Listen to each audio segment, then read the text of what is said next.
வணக்கம். தேங்காய் மாங்காய் பட்டாணி சுண்டல் செய்யலாம். 2 ஸ்பூன் ஆயில் ஊற்றிக்கலாம். பட்டாணியை ஊற வச்சு வேக வச்சு வச்சுருக்கேன். பட்டை, பிரிஞ்சி இலை, வெங்காயம், இஞ்சி பூண்டு விழுது, 3 பச்சை மிளகாய், தக்காளி சேர்த்துக்கலாம். பட்டாணியை கொட்டிட்டு மஞ்சத்தூள் கொஞ்சம் போட்டாச்சு. கிரேவி மாதிரி குடிக்கிறது கடல மாவு தான்.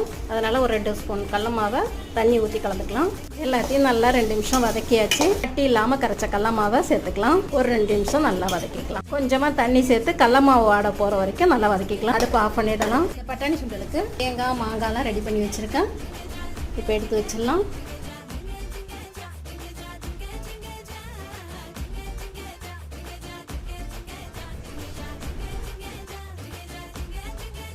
தேங்காவை அப்படியே தூவிக்கலாம்.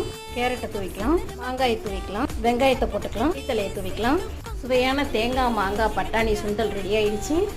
வீடியோ சப்ஸ்கிரைப் பண்ணிட்டு பாருங்கள். வீடியோ பிடிச்சிருந்தா லைக் பண்ணுங்கள்.